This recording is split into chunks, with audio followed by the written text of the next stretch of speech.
Fiz besteira, galera. Fiz besteira. Acabei apertando no outro perfil e aí eu saí. Enfim, deu chabu. Mas estamos de volta aí. Já, inclusive, já notifiquei o Gamboa aqui para ele acessar. Caiu a live, foi mal. Tá? Deixa eu até colar aqui o nosso comentário de novo. Para que a gente consiga deixar ele fixado aqui. Tá? Bem-vinda, Letícia, meu amor, nossa membra. E daqui a pouco nós estaremos em reunião. Bem-vindo, Gamboa. Pronto, já vou começar a chamar todos aqui. Eu tô acenando aqui quem eu consigo acenar, tá? Já vou chamar aqui o Gamboa, já que o... Deixa eu ver se eu consigo adicionar o Gamboa por aqui.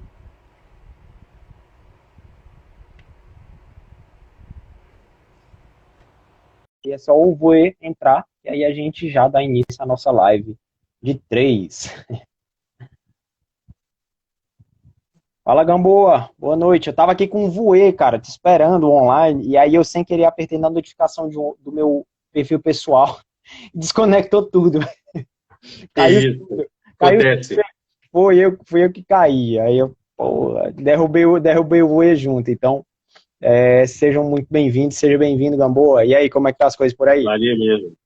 Cara, tudo tranquilo, aqui no Rio de Janeiro, na medida do possível. E o tempinho aqui é agradável, temperatura agradável aqui no Rio de Janeiro.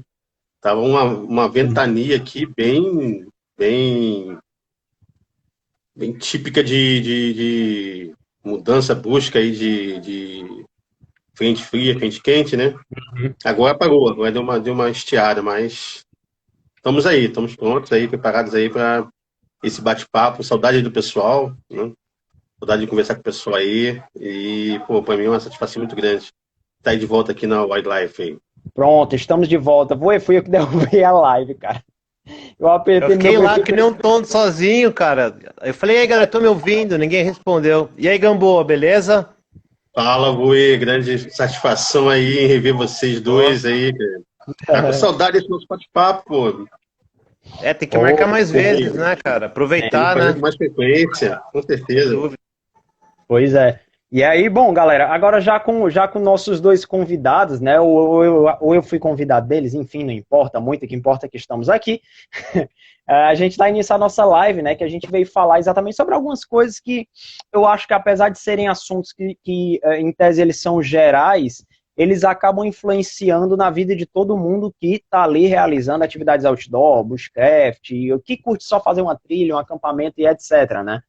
Então, acho que são duas pessoas que eu particularmente tenho muito apreço, Gamboa e Voe Guimarães.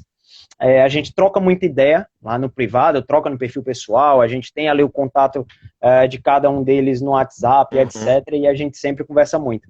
Então, sejam muito bem-vindos, né? Espero que a gente tenha um bate-papo muito bacana. Vamos começar agora às 18h15, para a gente não...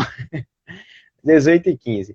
Né? Tava conversando com o Gamboa, tava conversando também com o Voe Guimarães, tava falando aí que tá com a mudança aí de tempo, né? O tempo tá virando aí no Sudeste. Tá virando, tá. Agora vai dar uma esquentadinha, né, cara? Que é aquela pré-frontal clássica, né? Que faz um calorzinho antes de vir a frente fria, né? E aí vai Uhum. vir uma frente fria aí. Mas essa região que eu moro, como eu tava falando anteriormente, ela chove muito, cara. Então, é uma coisa que impacta um pouco, porque aqui vive muito nublado, cara. Então, o lugar é lindo, sensacional, tem uma vegetação muito exuberante, mas chove demais, cara. Chove mais de 2.000 milímetros por ano.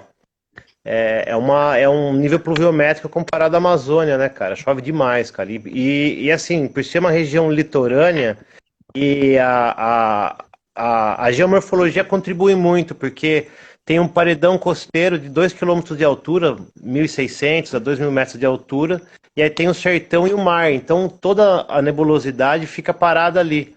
As Uhum. famosas orográficas, né, elas se formam aqui, e aí de dia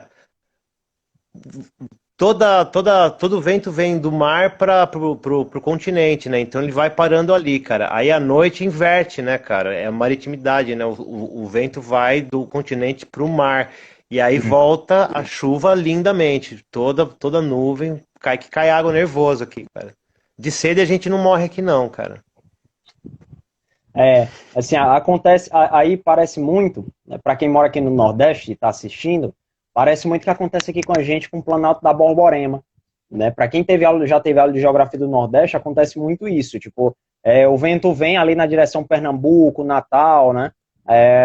Paraíba, e aí ele adentra até determinado ponto, que é o que a gente chama de agreste, né? Chegou ali no Planalto da Borborema, ele não passa a maior parte da umidade, é por isso que a gente chama de zona da mata, aquela região ali, É aí a você zona tem da a cana mata. cana de açúcar, né? Você tem a parte mais abundante de Mata Atlântica, e aqui a gente tem aquilo, é o restor, né? É o restor. Então a gente tem ali o sertão de Pernambuco, o sertão do Ceará, Piauí, que é extremamente quente e árido, né? Claro, a gente tem os brejos de altitude, que aí são outras morfologias, aí a Mata Atlântica muito mais densa, que é muito próximo daquilo que a gente tem, no caso, por exemplo, da Mata Atlântica aí do Sudeste, né? Então, se você olhar, por exemplo, dentro de uma serra aqui, que a gente tem Maranguape, Maciço de Baturité, por conta da altitude, né? Lembra muito o que vocês têm aí, né? Aquela parte mais É, densa. é muito Pode falar. impressionante porque, assim, antes eu morava em Jundiaí e lá é uma vegetação de transição, né, entre Mata Atlântica e Cerrado. Sim. Então, não é uma mata tão densa quanto aqui. Lá, se você abre uma picada numa região mais remota, essa picada se mantém durante um certo tempo.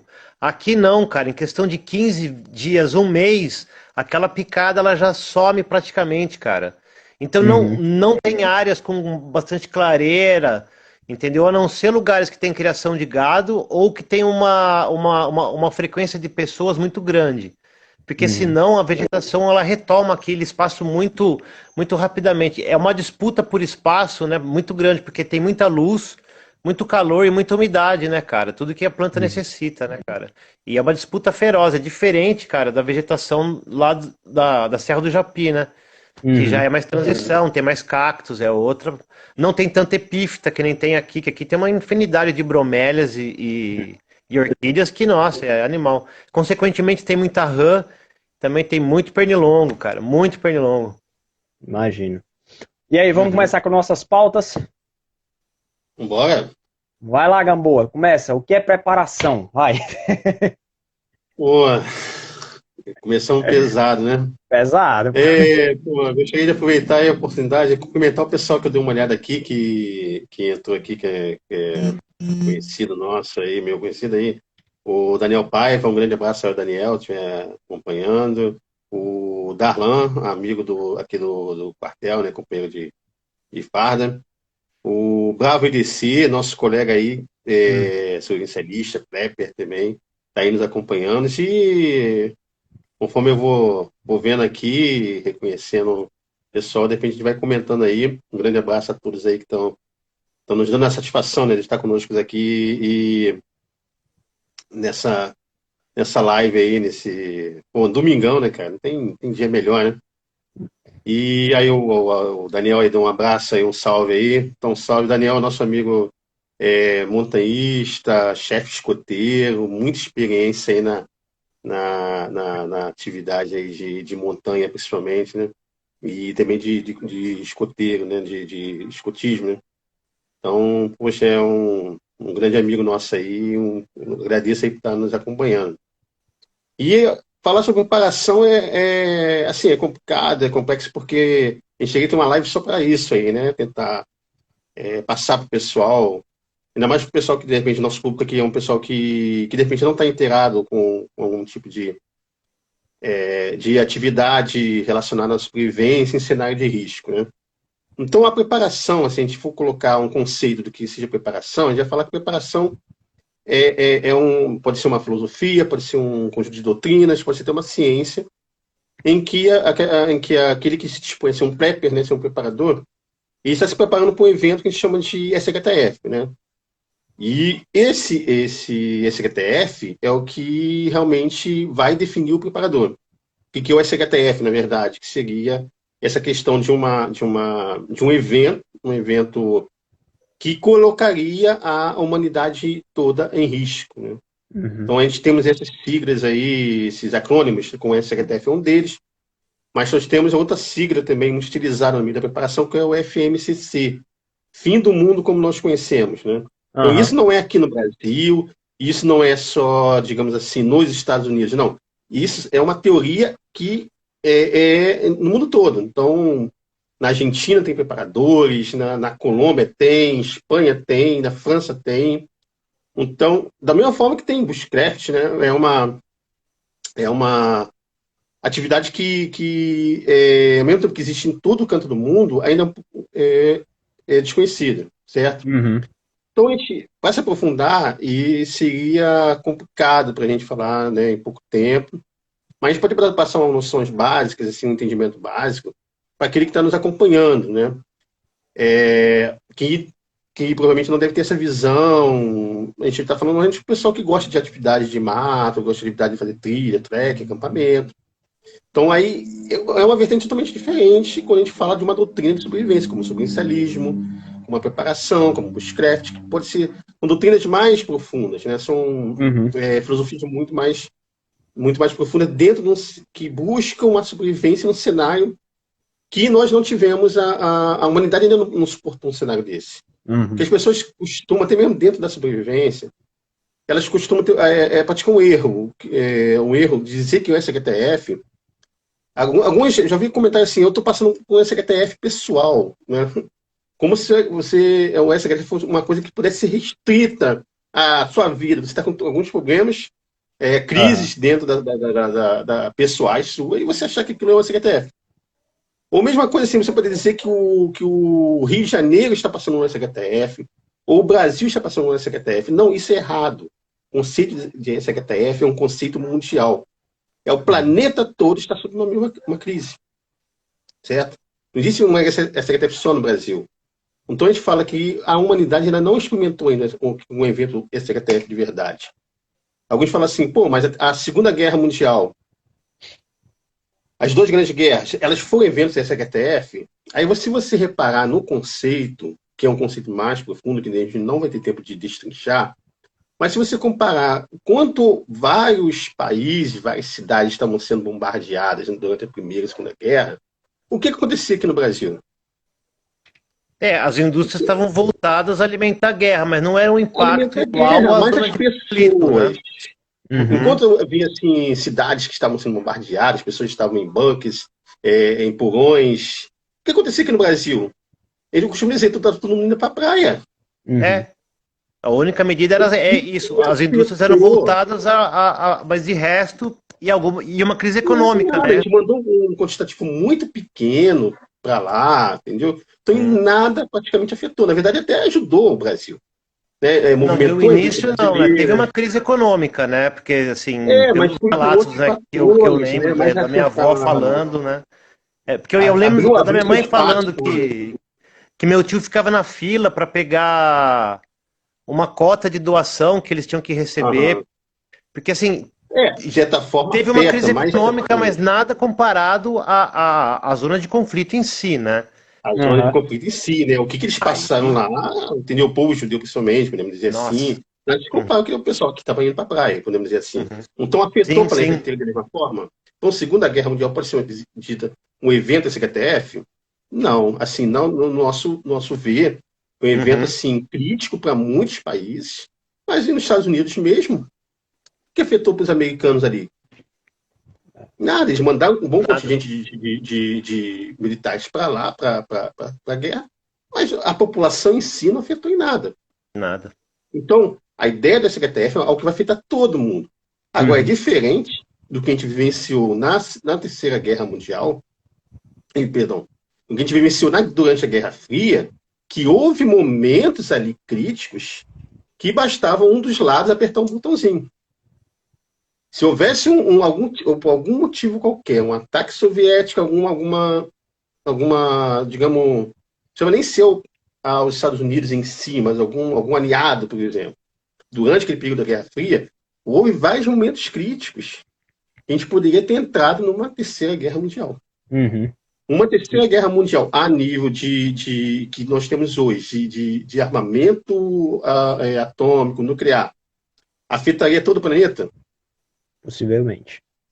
Sem dúvida. Mais que nós estejamos aqui no hemisfério sul, a gente vai ser afetado. Não tem como a gente achar que não vai ser afetado, que a guerra vai ficar lá em cima, no hemisfério norte, e a gente não vai ser afetado aqui no mês segundo. Vai afetar o planeta inteiro. Então, isso sim é o que a gente chama de um evento SHTF. É para isso, na verdade, que o preparador ele se prepara.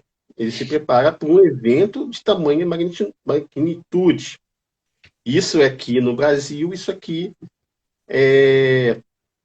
no mundo, certo?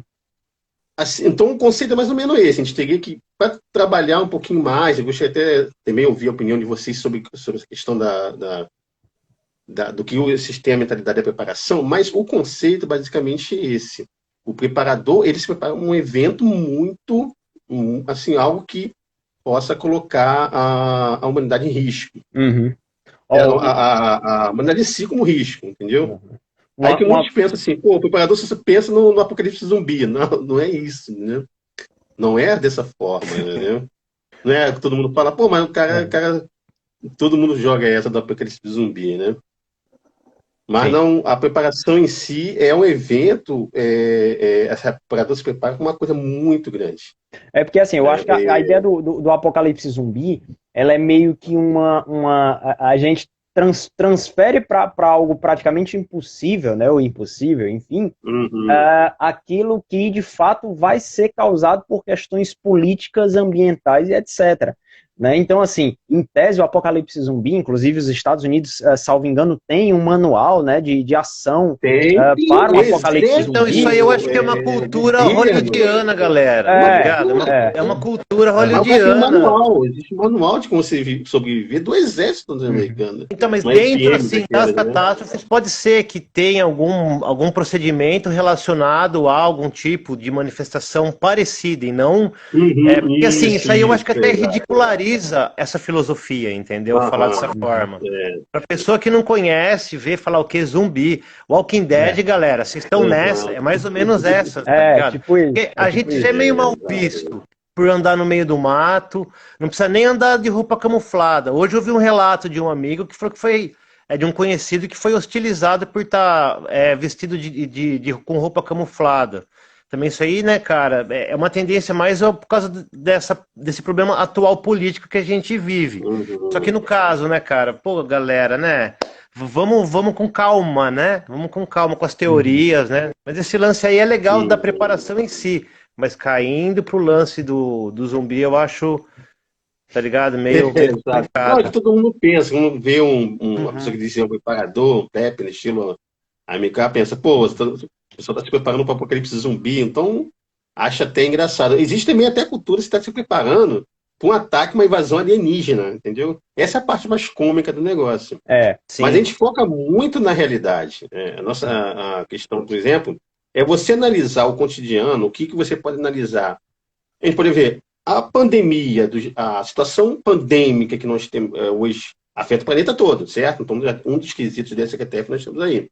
Mas ela é suficiente para capaz de provocar um SHTF? Então essa é uma discussão que a gente poderia ingressar nesse... Poxa, é essa análise que nós devemos fazer. Isso é capaz de causar um SHTF? Então a gente chama de gatilho de SHTF. São eventos que, por exemplo, se alguém apertasse um botão, digamos um submarino daquele nuclear durante a Guerra Fria, americano disparasse contra alguns aliados da antiga União Soviética, né? Houvesse um ataque por algum motivo qualquer. Aquilo que a gente chamaria de um gatilho de SHTF. Por quê? Gatilho de SHTF é aquilo que não tem volta mais. Uma vez acionado, uma vez disparado aquele gatilho, aquilo tem um grande potencial de causar um SHTF. Que é praticamente a migração de boa parte da humanidade. Uma coisa que o Daniel falou aqui é que a gente hoje tem uma previsão, né, aí do IPCC, inclusive, em relação à questão do aquecimento global, o aumento de graus, né, de tantos graus ao longo dos anos, né? E inclusive uma coisa que a gente vai discutir lá na frente, né? Nós temos um cenário político global que ele é extremamente preocupante, né? Porque nós temos situações onde isso já não é uma discussão de hoje, isso já vem desde a década de 80, né? Onde os países em desenvolvimento, eles querem que a sua indústria tenha possibilidade de crescimento, possibilidade de exploração de recursos naturais, né? E os países desenvolvidos que já, enfim, fizeram todo aquele processo de colonialismo, exploração, imperialismo e etc., né? Eles hoje, alguns deles estão preocupados com a ideia, por exemplo, a Alemanha, a Inglaterra, a Suécia, enfim, outros países estão preocupados agora com a ideia do controle em relação ao desenvolvimento, né? E aí a gente tem aquela possibilidade de, até 2050, a gente não ter mais a possibilidade de produção de alimentos, né? Como nós temos na atualidade por conta do aumento da temperatura. E aí, né? Isso seria motivo para a gente pensar no SHTF? Exatamente. Isso que é interessante a discussão disso aí. Então, mas aí tem um lance de ser uma coisa a muito longo prazo, entendeu? E, na verdade, a gente tem que pensar em medidas para mitigar esse tipo de coisa hoje, né? Para não chegar nesse caso. Porém, dentro da preparação, você tem que estar com esse pessimismo, no caso, né? Essa visão pessimista para se preparar para o... Eu acho uma guerra muito mais provável do que uma crise climática. Eu acho que é muito mais provável ter curto prazo. Mais a curto prazo uma guerra do que, principalmente pela disputa que está entre esses dois impérios, né, Estados Unidos e China, né? E ainda correndo por fora a Rússia. É uma briga de cachorro grande, né, galera? É uma coisa muito perigosa, né, cara? Sim, sim. Bom, vamos seguir com as pautas e aí ao longo disso a gente vai destrinchando, ligando com outras e tal. E aí, Voer, e Bushcraft, ele existe de fato no Brasil? Porra, sem dúvida, galera. Joguei a batata e tá muito quente. bem representado. Joguei a batata quente. Uma outra coisa que eu gostaria só de dar uma pincelada em relação à preparação e ao sobrevivencialismo. Que no Brasil tem uma galera que, ao meu ver, eles estão pisando muito pelo contraditório. Que eles se dizem sobrevivencialistas, só que eles estão negligenciando algumas situações sanitárias, vamos dizer assim. Por exemplo, o não uso de máscara. Né, cara? Se o cara não quer tomar vacina e acredita na teoria do Estado contra ele, que isso aí é uma arma, isso, aquilo, eu entendo no direito dele, entendeu? Beleza, você não quer tomar, não tome, entendeu? Só que tem um porém, cara, você negligenciar o uso da máscara, eu acho muito complicado, cara. Porque é de fato comprovado, por exemplo, quando você vai fazer uma cirurgia, por que os médicos cirurgiões usam máscara? Para não contaminar o seu corpo que está aberto, sem defesa. Entendeu? Então existe agentes patogênicos, vírus e bactérias que tem que, né, você se precaver, entendeu? E a galera se diz sobrevivencialista, mas são os primeiros a tirar máscara. Sim, e ainda vem querer que esse lance de hombridade, galera.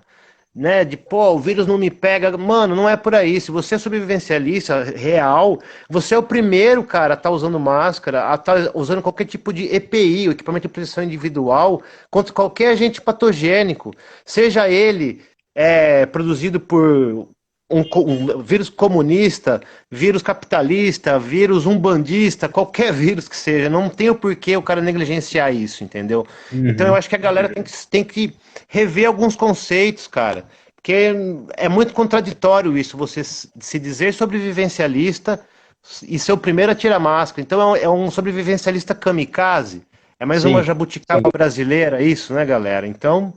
Eu acho que algumas pessoas têm que rever esse conceito. Sim. E agora, voltando à sua pergunta, se o Bushcraft existe no Brasil, eu acho que existe sim. E ele é muito bem representado, principalmente pelo Juliano Toniolo. E aí tem outras pessoas também que eu admiro muito, que seguem esse estilo de vida, que para mim é uma filosofia. O Jorge Mato Verde, o Paulo Momento, são pessoas que agregam muito valor a isso, porque, na minha opinião, eles têm uma política de inclusão dentro do Bushcraft.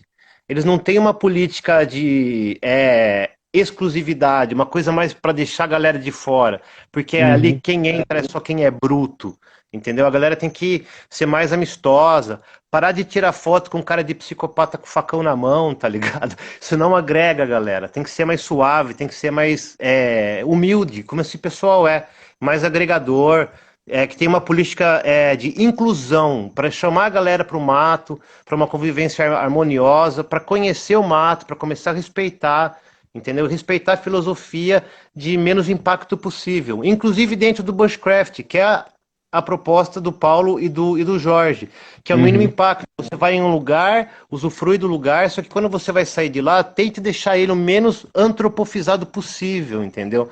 Parece que ninguém passou aqui. É assim que tem que ser, na minha opinião. Respeito máximo à natureza, porque do jeito que tá, galera, não tem como a gente continuar. Por exemplo, teve um conhecido que estava um dia desses postando várias fotos sobre a natureza. Aí ele postou um cipó enorme com a mão do lado e falou: ó, que cipó gigante. Aí foi um cara ali que comentou: nossa, quanto recurso. Beleza. Aí esse mesmo cara postou um cogumelo, o cara, uma orelha de pau lá, um fungo, o cara, nossa, isso aí dá pra fazer fogo, pá. Aí eu peguei, olhei e falei, mano, visão do cara, tudo que ele vê no mato, ele vê como um supermercado, pra você ir lá e consumir aquele produto. É uma visão capitalista, consumista e antropocentrista. A gente não pode pensar dessa forma. A gente tem que se integrar à natureza e respeitar. Por isso que a gente, às vezes, eu levo mais equipamento, para não causar impacto no mato, entendeu? Mesmo que para eu ter esse equipamento, para manufaturar o equipamento, eu preciso consumir recursos e tudo mais, que a gente sabe dentro da cadeia capitalista como é que as coisas funcionam. Sim, Mas eu sim. tento usufruir ao menos da natureza, entendeu? Por exemplo, ir lá e cortar folha para sentar, ou fazer um abrigo primitivo. Eu acho que, galera, não tem necessidade disso. Conhecimento é legal, a galera sabe, mas tem que ter muito cuidado com o conhecimento. Outra coisa dentro do sobrevivencialismo, voltando um pouco, a manufaturamento, a criação de armadilha. Galera, isso é um conhecimento que tem que ser de cada um, e só ser passado por mestres mesmo, para caras que ele sabe que vai usufruir aquilo de uma maneira de necessidade. E não para mostrar que o cara conhece, para qualquer mané armar uma armadilha e pegar animal silvestre ou gato da vizinha. Já falei isso em lives passadas. Sim. Então acho que tem que ter uma consciência maior, principalmente a galera que tem uma influência, né? Tô vendo a galera do Fogo Primitivo, que é uma galera bacana, que tem uma influência legal, entendeu? O Paulo tá aqui na live, bastante gente que tem uma influência. Então tem que ter esse lance, por exemplo, o projeto Trilha Limpa dos caras do Fogo Primitivo é legal também, tá ligado? Sempre manter limpo, leva a galera, o lixo que se traz. Às vezes, se você encontrar lixo de alguém, traz de volta. Entendeu? Porque tem muitas pessoas que têm uma visão de que o praticante de bushcraft é uma galera que está presa nos anos 80. Por causa da fogueira, por causa de você fazer lá a sua cuxa, fazer os seus talheres. Então eles têm uma visão que o pessoal do bushcraft é um pouco atrasado. E eu discordo disso, entendeu? Porque tem, sim, alguns que têm uma visão, por exemplo, de ir para o mato com arco e flecha e espingarda de chumbinho. Aí eu penso, pô, imagina se o cara tá na Serra do Mar aqui, ou lá no Japi, e aí um policial militar pega o cara com uma espingardinha de chumbo no mato. Galera, dá um BO gigante isso, entendeu? Então, algumas regiões a galera vai, mas assim, eu não acho legal. Eu acho que a gente não pode relacionar alguns tipos de atitudes a isso, entendeu? Principalmente relacionado à caça. Não, galera, não tem nada a ver isso. É interessante o mito, porque, por exemplo, um dia desse eu estava conversando com até uma pessoa que anda com a gente, e aí a pessoa pegou e me perguntou, cara, muito bacana e tal o que vocês fazem, pô, eu queria saber, já imaginou a gente caçar? Eu disse, mano, caça é crime, irmão. Caça é crime, velho. Pô, como é que tu tá ali? Aí vem aquela história do contraditório, né? Aí o cara tá ali defendendo, pá, não sei o quê, que não aguenta criminoso, que não suporta não sei o quê, e aí ele vem e me pergunta como é que faz para cometer um crime dentro do mato. Eu disse, irmão, eu nem caço e nem vou te ensinar a caçar, velho, entendeu? Porque não tem lógica, é aquilo que você, pô, eu tô ali, né? A gente tá praticamente todo dia mostrando, se você olhar, tem aí nos stories uma dica que o Gamboa me deu ontem, né? A Perdigão acabou de lançar uma alimentação também fechada a vácuo que não precisa de refrigeração. Então você come estrogonofe de frango, come feijoada, come outras coisas, né? Que você não precisa levar a vácuo. E o cara vem me perguntar como é que faz para caçar java porco, tá ligado? Eu disse, pô, por favor, velho. E isso se repete, né? E eu acho assim, concordo com o Voê também, né? A gente colocou exatamente para a gente fazer aquela pergunta. Mas aí uma pergunta que eu faço para vocês dois. Será que a gente não tem, principalmente nos últimos anos, talvez um aspecto contraditório de muita gente utilizando a palavra bushcraft sem ter a menor ideia do significado do estilo de vida bushcraft? entendeu? A gente tem ali o Toniolo, que faz uma prática muito bacana, o Paulo Momento, a gente tem aqui o Everardo Leon também, aqui no Ceará, Edinaldo Feliciano, e tem uma galera que contribui de fato, né? E, e aí tem uma galera que o cara começou, sei lá, fez uma trilha ontem, e aí tá com o nome dele lá, Bushcraft, aí ele começa a cortar cipó d'água, começa a falar sobre caça, começa a falar sobre armas, sobre estilingue, sobre atirar em animal e etc. Não sei se vocês têm esse mesmo feeling que eu tenho, mas o que é que vocês pensam mais ou menos disso? Gamboa, então, por favor. Pois aí,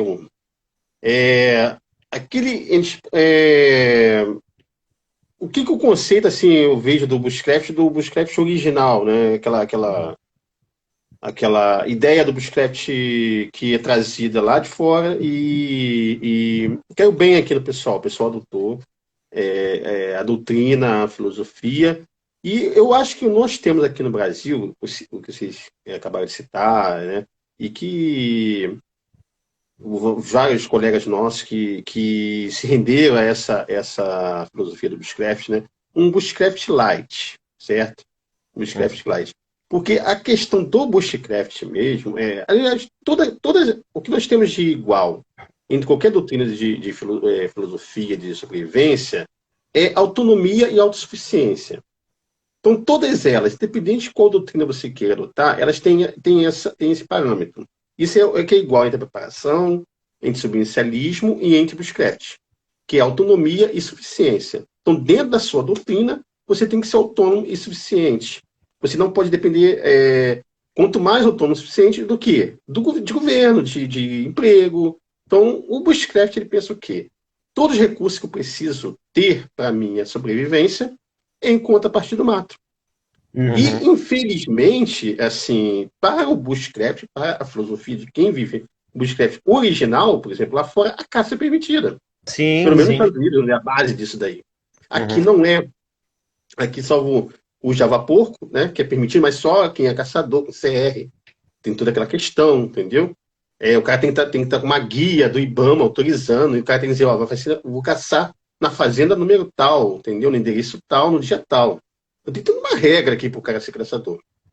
Mas a filosofia mesmo em si é essa mesmo. É o cara montar armadilhas para caça, o cara ter uma espingarda para poder caçar, é o cara fazer fogueira, né?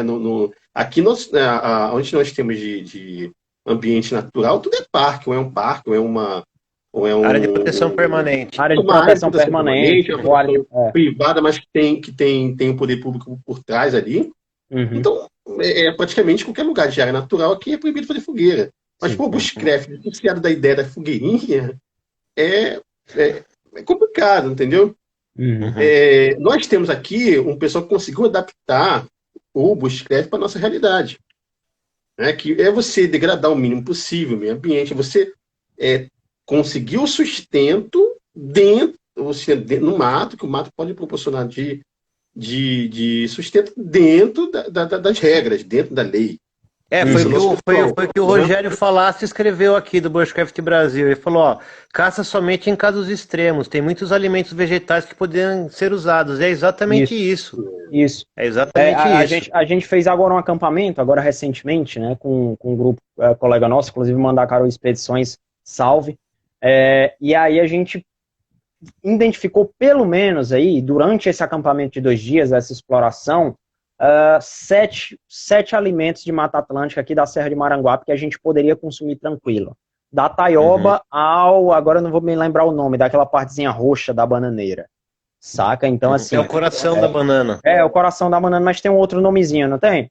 Pois é. E aí pronto, a gente fez diversas identificações que a gente pensou, inclusive, em fazer um outro acampamento para que a gente possa só fazer pratos com esse tipo de alimentação, tá ligado? Fazer um negócio bacana, explorando as punks, né? Então isso é uma coisa que é muito importante, né? Você conhecer punks, você conhecer vegetais que são comestíveis, que não são necessariamente punks, como, por exemplo, a própria banana, laranja, o mangará, isso, exatamente, o mangará da banana, né? A gente tem também, por exemplo, não só a taioba, mas qual é aquele que parece com taioba? Agora fugiu o nome. E também a Que eu folhona sou grande. breve, eu sei o nome da minha linha. Agora me fugiu o nome, mas enfim, não é aipim, é outro nome, enfim. Né? Então Inhame? são inhame, exatamente, inhame, né? A Uhum. gente tem a batata do inhame, a gente tem uma série de outras possibilidades que a gente pode, de fato, aprofundar. Isso é muito importante. Por exemplo, se você está acampando na área de cactáceas, você tem, por exemplo, a pitaia, né? A pitaia, para quem Uhum. já provou pitaia, é um espetáculo Nossa. extremamente nutritivo e caríssima, véio. Caríssima, né? Então, são coisas que, a tangerina, a gente encontra muito, broto de bambu, né? O broto do, enfim, são coisas que a gente vai conhecendo e vai aprendendo a adaptar, né? E que tem muita gente que não conhece. Tem gente que vai para o mato e fica impressionado que, por exemplo, aquela partezinha roxa da banana, ela pode ser comestível, né? Uhum. E Então, tem uma aqui coisa legal também que eu queria falar com vocês, é o seguinte, é em relação aos nossos biomas. Porque o bushcraft ele é totalmente relacionado ao tipo de bioma. Por exemplo, o Uhum. bushcraft lá fora, ele é floresta de pinos, né? São coníferas. Sim. Ou aí tem as bétula, né? Tem uma variedade, assim, se for ver, mínima, né? Tem o quê? Uhum. 5 tipos de árvores, né? Não é essa biodiversidade gigante que tem aqui no Brasil. Então também tem muito disso. Muitas das técnicas que foram desenvolvidas aqui não foram por colonos, e sim por indígenas adaptada pelos Sim. pioneiros, né, cara? Então já é uma criação diferente. E aí tem a Uhum. particularidade de cada bioma. Cada bioma tem características únicas no Brasil também. Isso é um fator que eu acho bem interessante. Apesar Uhum. de que essas referências que nós falamos, tanto do Paulo quanto do Jorge, eles têm a felicidade e a infelicidade, né, de ter a floresta de extrativismo, que é a floresta de pinos, que é uma Uhum. floresta exótica. Então eles têm a facilidade de poder usar uma madeira que é mais fácil de você manufaturar ela. Para você construir, elas são retas, não é tão difícil quanto na Mata Atlântica você fazer algum tipo de abrigo, né? Uhum. Porque, pô, por exemplo, semana passada eu cortei um galho aqui que estava fazendo sombra numa região do quintal que a gente quer fazer uma horta. E aí eu fui fazer esses aparadores de vento, né, em volta da fogueira. Cara, como é difícil arrumar uma lenha reta, tá ligado, cara? Dei um trabalho enorme e ainda ficou muitos vãos entre. Se fosse pinos, no caso, é super fácil, fica, né, até esteticamente bonito. Uhum. E aí tem esse fator. E outro, né? Os vídeos gringos dão uma influência muito grande pra galera também. Porque tem muito mais material do pessoal da Europa e da América do Norte do que dos vídeos brasileiros, né? Infelizmente. aqui, ainda sobre essa questão da caça, né, das armadilhas, nós temos aqui, quando a gente faz algumas trilhas, aqui estamos fazendo algumas trilhas na região que a gente chama aqui de Baixo Parnaso, que é a região não turística aqui do Parque Nacional da Serra dos Órgãos. Então, é uma região gigantesca, que é uma microparte da Serra do Mar. Né? Que a Serra do Mar é como se termina, começa aqui no interior do Rio de Janeiro, ali na altura de Santa Maria Madalena, São Fidélis, para cá, e vai até o Rio Grande do Sul. Então, tudo é Serra do Uhum. Mar. Nós temos aqui, né, uma benção que nós temos aqui, né? É Uhum, uma área completamente selvagem. Então, essa parte a parte alta do Parnaso é que o pessoal é a parte turística, né? E essa parte baixa é uma parte inexplorada, mas é uma parte gigantesca e Uhum. que o que a gente tem que ter muito cuidado, por exemplo, nessa região aqui que nós detectamos, é que existe uma trilha natural onde os caçadores costumam andar e existe aquilo que a gente trilha de caça. uhum, É interessante que você consegue detectar realmente, porque a trilha de caça é uma trilha onde os animais passam. Normalmente animais passam, mas ali há um rastro, há uma trilha ali. Ele vai de Uhum. um ponto para vai ter a água, por exemplo, então ele está se deslocando onde é o território dele, cria-se uma trilha de caça, uma trilha realmente, só que muito menor para determinados tipos de animais. E nessa trilha de caça existe um risco muito grande, porque é onde os caçadores costumam colocar um trabuco, que é como se hum, fosse uma espécie de espingarda com um tipo de munição. Sei. E aquilo ali, se a gente passa por ali naquela trilha de caça, não sabe detectar que aquilo é uma trilha de caça, tem uma linhazinha ali no meio do caminho. Então vai ser sim. Aham. um disparo, vai pegar bem a perna da pessoa que estiver ali. Você está num ambiente remoto que você não consegue às vezes, nem pedir socorro. Nossa. Então, Normalmente eles usam calibre 12, né? mas tem muito, existe, como é difícil e é caro também conseguir uma calibre 12, o trabuco é uma arma improvisada. Uhum. Eles fabricam uma arma utilizando, vai usar os balins que é utilizado numa munição de calibre 12, calibre 16, calibre 32, né? Então, eles vão usar o mesmo tipo de munição, um tipo de pólvora, com um artefato improvisado, que eles mesmo constroem. Então, aqui nós temos muito, assim, a presença desses caçadores, o pessoal da IBAMA, da Polícia Ambiental, vai... Eu não sei como que é na região de vocês, mas aqui nós temos muito disso. Então, Cara, essa ideia do meio do mateiro brasileiro, né, se confundiu com a ideia um pouco do bushcraft. Então, a questão da técnica de fazer armadilhas, principalmente, né, acampamentos que eles chamam de... Tem um nome específico, esse acampamento de caçador também. Então, o pessoal meio que se interagiu, alguns eu conheço, interagiu. De certa forma que houve uma fusão, né, dessa Sim, sim. uma simbiose entre um bushcraft lá de fora com um mateiro daqui. uhum. Então, e essas técnicas passaram para o pessoal o bushcraft. Então, é difícil você desassociar uma coisa da outra, né? Por isso que a ideia da preparação, ela é uma ideia mais focada para esse bushcraft light. Pô, eu vou para a natureza, eu vou fazer. Mas o meu foco é outro. O meu foco não é depender da natureza.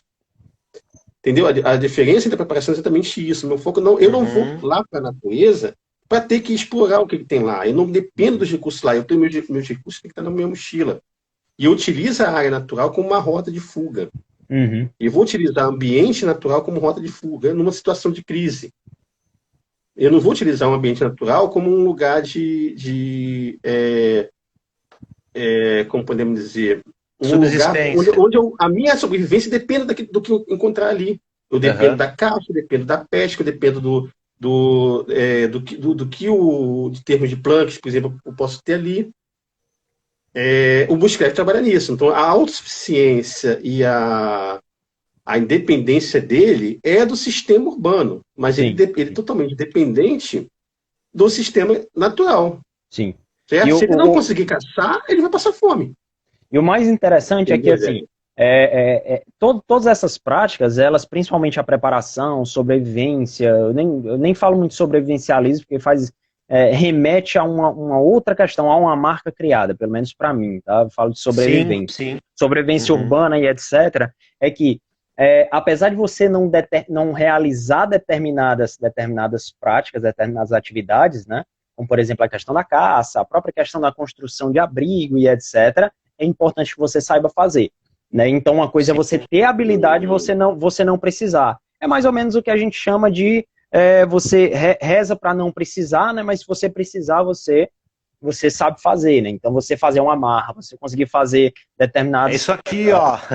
Exatamente. Tem essa porra, mas nunca precisar usar, tá ligado? Exatamente, né? Mas não é só isso, né? É questão também da habilidade, né? Aquela história de que o pessoal do bushcraft fala muito, que é você ter determinadas habilidades, e quem tem conhecimento carrega muito menos do que quem não tem, né? Então, se você está disposto, se você sabe fazer uma amarra um pouco melhor, se você consegue fazer determinadas preparações, digamos assim, no mato, você passa muito, muito menos perrengue do que necessariamente quem não sabe de absolutamente nada, né? Vamos para o próximo tópico? Vamos. Vai, cenário político, econômico, global e brasileiro. Eu sei que a gente vai conseguir abranger tudo isso, né? Mas esse daqui eu vou fazer um preâmbulo e aí eu jogo para vocês, né? A gente está falando aqui sobre atividades outdoor, sobre bushcraft, preparação e etc. A gente passa por um momento que eu acho que para o mundo como um todo, ele é muito, digamos, atípico, né? A gente tem uma situação que a gente, desde do início do ano de 2020, a gente passa por um processo pandêmico, né? Então a gente teve um vírus que, enfim, discussões aqui e ali, ele afetou o mundo como um todo, né? A gente tem uma situação onde a gente perdeu milhões de vidas, né? A gente pode tratar na casa dos milhões, porque só no Brasil foram quase 600 mil, né? A gente tem, já desde do ano ali de 2015 para cá, a gente pode ressaltar, e a gente tem um processo de transformação do mundo, ou de transformação político do mundo, de soerguimento de uma extrema-direita, né? E aí a gente tem todo aquele debate, né? Ciência, política e uma série de outras coisas. E, por mais que algumas pessoas não entendam, né? E eu acho que a gente pode até aprofundar isso um pouquinho aqui, isso está tudo muito relacionado, né? A Sim. política, né? A gente coloca a política, quando a gente fala política, a gente não está falando de partidarismo, né? O partidarismo, a gente está falando sobre o sistema de político, e no nosso caso, né, se trata de um sistema político específico, mas a gente está tratando de decisões que fazem parte do nosso cotidiano. Então, assim, para quem está assistindo, para quem não tem uma leitura mais aprofundada, filosófica e etc., a política ela faz parte das diversas esferas que nós temos na vida. Então, por exemplo, se você faz a escolha de andar de bicicleta, ou ir de carro, ou ir de ônibus, você está fazendo a escolha política porque aquilo afeta a vida do povo como um todo, né? A polis, isso faz referência à cidade, enfim. E aí a gente não vai entrar muito nesse debate conceitual, né? E quando a gente trata sobre isso, você, por exemplo, defender determinadas bandeiras, e aí quando eu estou falando bandeiras, eu estou falando de práticas, eu estou falando do bushcraft, eu estou falando da caça, estou falando de uma série de outras coisas, você necessariamente está tomando um posicionamento político, né? Enfim, né? Diante dessa situação, como é que vocês percebem essa questão da preparação e do bushcraft frente ao cenário? Vamos colocar o caso do Brasil, e aí a gente pode utilizar outros exemplos, né? Como é que a gente se coloca diante disso, né? É possível, por exemplo, né, uma coisa que inclusive a gente postou um dia desse, a gente achou que não ia ser, né, enfim, ia causar muito problema, e a gente acabou tendo um feedback muito positivo, né? É possível, por exemplo, você hoje realizar atividades outdoor, você realizar montanhismo, você realizar o próprio bushcraft, as explorações, você ser um biólogo no Brasil, e você tomar uma posição que é completamente contrária, por exemplo, a uma política ambiental de preservação, vou para dar início a esse debate? Então, no meu caso, eu acho que não, porque você vai estar pecando pelo contraditório, no caso, né? Você não pode se dizer amante da natureza e votar num candidato que defende a bancada ruralista, por exemplo, que a gente sabe como é que foi feito a divisão de terras no Brasil, né, das capitanias hereditárias, a falta da reforma agrária, essa herança maldita do coronelismo que nós temos. Então eu acho que a gente tem que rever alguns conceitos, principalmente essa galera que acabou votando de uma forma errada, eu acho, no atual presidente, né, cara? Assim, não é nada pessoal, não é nada contra ninguém, mas acaba sendo uma coisa, por exemplo, teve uma live que eu assisti um dia desses que o pessoal falou assim, tem gente que briga por causa de política. E na verdade, né, não é bem assim, né, cara? Quando rola alguma entreveira é porque a gente é contrário à política contra a natureza, entendeu? Não é contra a pessoa, não é nada pessoal. É algo contra a ideologia daquela pessoa, que ela é a favor do liberalismo econômico, entendeu? Ela é contra pôr o social em primeiro lugar, entendeu?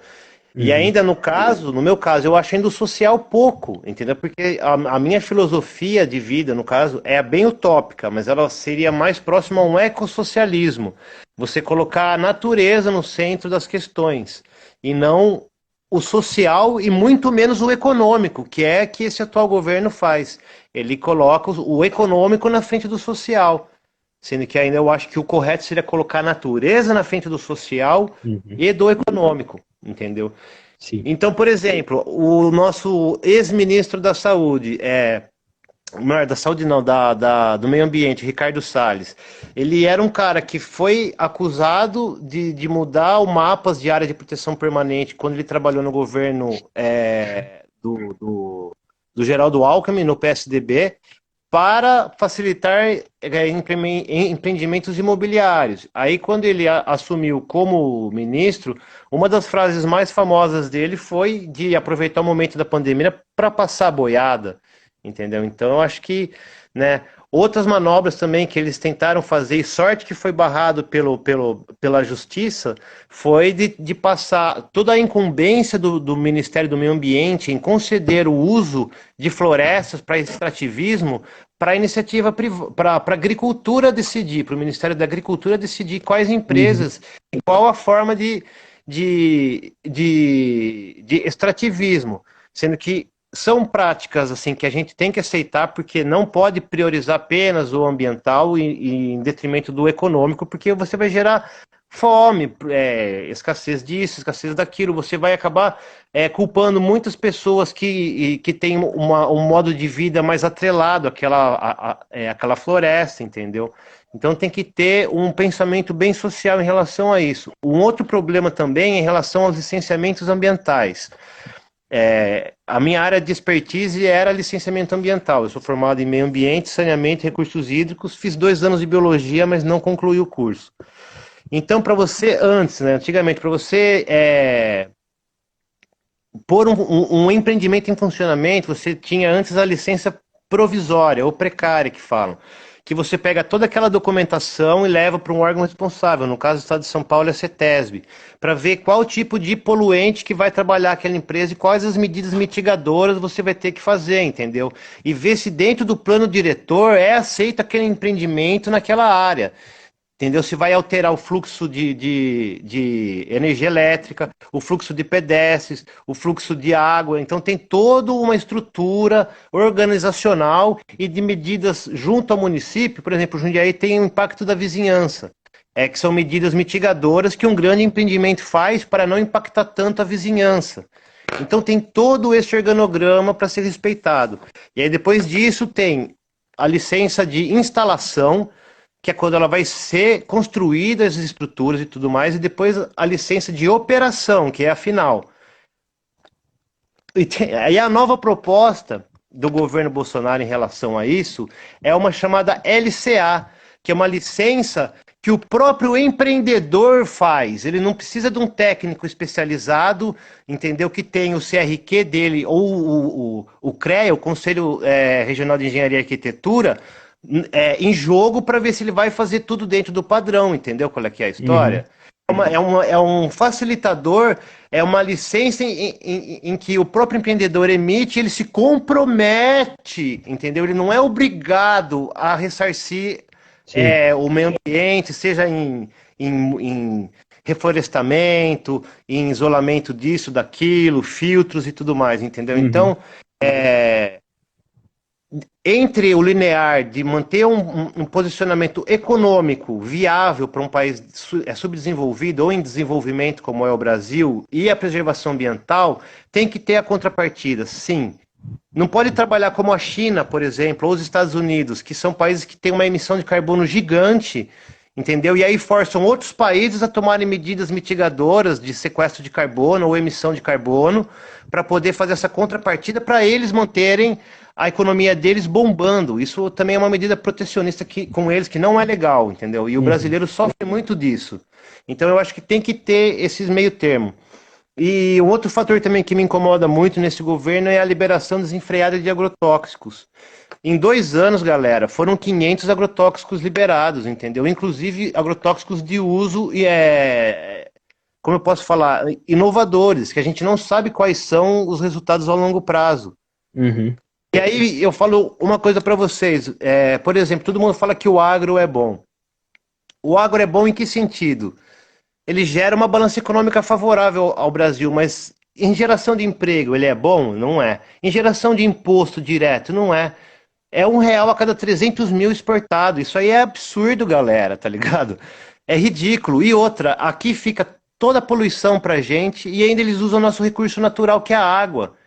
Que com o desmatamento da Amazônia, a recarga do aquífero da região aqui não está acontecendo mais por causa daquele fenômeno chamado rios aéreos, que são as correntes que vêm com evapotranspiração da floresta amazônica, desce, passa pela região centro-oeste e vem chover aqui na região sudeste. Então, como o desmatamento lá está muito grande, essa recarga não está acontecendo. Consequentemente, a gente está pagando bandeira vermelha hoje, entendeu? A galera brincou que a bandeira jamais seria vermelha. Aí a bandeira tá vermelha, galera. Entendeu qual é que é? Uma piadinha, né? Mas tá aí. Então é isso. Então tem algumas políticas que a gente tem que pensar assim. O desenvolvimento econômico é muito importante, só que tem que pensar também no lance ambiental, entendeu? E também entender que tem um mecanismo de breque de desenvolvimento econômico que usa uma pauta ambiental para isso. Então tem que ficar bem ligado em relação a isso. E uma coisa que o Brasil tem que fazer é tecnologia com valor agregado e não depender de commodities. Commodities não tem valor agregado, galera. Não adianta. Se você não investe em tecnologia, formação de tecnologia, se não investe nas faculdades, como esse governo está fazendo, você não gera novas tecnologias, você não gera novas patentes, entendeu? Então, galera, acaba sendo um pensamento contraditório. Tipo, vocês querem o desenvolvimento do país, muitos se dizem patriotas, né? Mas, galera, não está sendo muito coerente algumas coisas, entendeu? Pelo menos é a opinião que eu tenho. Eu não sou dono da verdade, como eu disse, a minha área de expertise é meio ambiente, né? Não é economia, não é relações comerciais e tudo mais. Mas a gente tenta, assim, conversar para tentar esclarecer alguns pontos e ver se a galera abre um pouco a cabeça, né? Na humildade, entendeu? Sem ressentimento e é isso.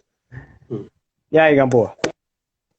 Então, aí eu vou passar o que é que a doutrina da preparação fala sobre isso tudo, sobre as questões políticas principalmente, né? Ela fala assim, o PrEP não se envolve em política. O que acontece, a gente observa o que acontece e a gente se prepara para o que vai acontecer. Tipo assim, são eventos grandes demais e eu não tenho controle, eu não tenho domínio. A única coisa que eu tenho domínio é como eu vou interagir com esses eventos. E como eu vou proteger a mim e a minha família, por exemplo, aqueles que são os meus, esse tipo de eventos. Vou dar um exemplo, por exemplo. A questão agora vai caminhando para um processo de apagão, né? Devido às políticas que o Voe comentou, políticas totalmente errôneas do governo, vem adotando há muito tempo. Isso já vem adotando já de uns anos anteriores também. Então, a gente além de estar pagando muito mais caro pela energia elétrica, e não só energia elétrica, combustíveis, por exemplo, a gente nem se fala, a questão da cesta básica. Então, essas coisas, elas estão além do controle. Não tem como controlar, não tem como vem cá, eu vou lá na Venezuela comprar gasolina bem mais barato, vou comprar gasolina lá a R$1, ou menos do que isso, litro, certo? Vou ganhar uma gasolina de ótima qualidade a menos de R$1. Tem como eu sair do Rio de Janeiro e ir para Venezuela comprar? Não, eu tenho que me adaptar. Então, assim, adaptar a realidade e tentar sobreviver a essa realidade. Então, esse exemplo da questão do apagão. O que eu tenho que prever? Falta de luz, falta de água. Falta de luz no verão do Rio de Janeiro de 45 graus. Eu lembro de um período que a gente estava agora numa situação de laninha, né? De uma laninha muito fraca. Então, ano passado, esse ano agora teve um meio termo entre laninha e elninha, agora vai entrar um verão com uma laninha bem fraquinha. Mas isso, a tendência, pelo menos aqui no Sudeste, é a gente não ter um verão muito tórrido, muito pesado. Mas nós já tivemos aqui no Rio de Janeiro um verão tipo de El Niño. Só quem já passou um verão de El Niño aqui, que desde novembro você vê que temperaturas tórridas, aí você termina maio com um calor tremendo, a gente sabe o que é a falta d'água. Então, é isso. A questão assim, eu não tenho como falta de luz, falta d'água. Eu lembro até de um colega meu nesse período, assim, para dar um exemplo. Ele terminou a luz, acabou, era 11 horas da noite, algo assim. E ele mora em Bangu. Não sei se já ouviu falar de um bairro Bangu aqui, que é um bairro dentro do Rio de Janeiro, que já é um caldeirão, é um bairro mais quente de todos, é onde as temperaturas chegam a um pico, é lá nesse bairro Bangu. Ele morava exatamente lá. O que ele fez? O calor, praticamente, foi tão insuportável e que não tinha energia elétrica, não tinha como ligar o ar-condicionado. Ele pegou a família dele, ele, os filhos e a esposa, e foi para dentro do carro. Eles dormiram até umas 5 horas da madrugada, quando a luz voltou, dentro do carro com o ar-condicionado ligado. Você vê a complexidade. Então, a falta da água, a falta de luz, eu não tenho como chegar lá e o governo trabalhe da forma adequada, faça o que tem que ser feito, né? Eu tenho que me adaptar a essa realidade, porque é uma coisa muito grande está ali no meu controle. Então, isso que a doutrina da preparação ela fala para a gente, olha só, você não tem como mudar as coisas. Os eventos são grandes demais, não fora do seu controle. O que você pode fazer é se adaptar a elas. sabe, dessa situação. Então, você tem que prever, você tem que estar acompanhando a política, você está acompanhando o que está acontecendo e se antecipar aqueles efeitos. Vai acontecer se faltar água e faltar luz no verão do Rio de Janeiro. Certo? É isso que aí é o meu trabalho. Pô, eu vou ter que ter um sistema de gerador para poder. Ou então eu vou para dentro do carro com a minha família para usar o ar-condicionado do carro. Alguma coisa eu tenho que pensar. Isso que é preparação. Faltando água. Poxa, eu moro, por exemplo, em apartamento, aqui é um prédio. Certo? Um dia que eu fico, por exemplo, sem lavar o banheirinho onde meu cachorro fica, é insuportável. Ou já imaginou? Pensa você, por exemplo, não sei se alguém já passou aqui um dia sem poder dar a descarga no vaso sanitário usado. Uhum. É insuportável. Você não vai, aquele cheiro, por mais que você vai fechar a porta do banheiro, que vai invadir a casa. Então, um dia sem água é uma coisa terrível. Então é para isso que a gente vai trabalhar. Poxa, eu estou no apartamento, eu não tenho controle aqui da água daqui no meu apartamento. Então, a ideia é o quê? A ideia é você tem que morar numa casa. Que numa casa você tem controle que você pode colocar uma cisterna, você pode colocar quantas caixas de água você quiser, então pode acabar a água à vontade. Você tem lá 4.000 de litros de água dentro de uma cisterna de 4.000 que joga, tem uma bomba lá que joga a água para a caixa. Com o tempo você consegue viver com a sua família com tanta água. Então, e painel fotovoltaico, né? Tem que ter também. Né? Porque a falta de luz ela é até mais fácil de você gerenciar. Bateria. Né? Você vai cozinhar, falta de gás. Pô, gás tem um bujãozinho. Então, você cozinha com lenha. Aqui tem lenha, tem um fogão a lenha. A falta de luz, você vai perder, se for um bom tempo sem luz, começa a ter os efeitos. Mas é muito pior para quem mora em edifício. Então, a preparação fala isso. Você tem que se adaptar, você tem que detectar quais são as suas vulnerabilidades. E se adaptar à realidade, você não pode mudar. É uma coisa, outro exemplo que a gente dá, por exemplo, a gente dá também, né? Há uma teoria da conspiração que fala que o vírus, da forma que foi produzido, né, o vírus da Covid-19, a tendência é que haja uma variante que ela seja imune a toda a vacinação. As vacinas, né? Então, quer dizer, isso vai fazer um restart na necessidade de revacinar toda a população. Você imagina o caos que vai ser se a gente tiver que produzir uma nova vacina para um novo vírus que ele já é resistente a todas as vacinas. Imagina o que isso vai gerar de crise social. É aí que a gente tem que analisar. Pô, se isso realmente acontecer, o que vai gerar de crise social? Isso aí, do jeito que temos agora, a situação é capaz de provocar um gatilho dessa SHTF?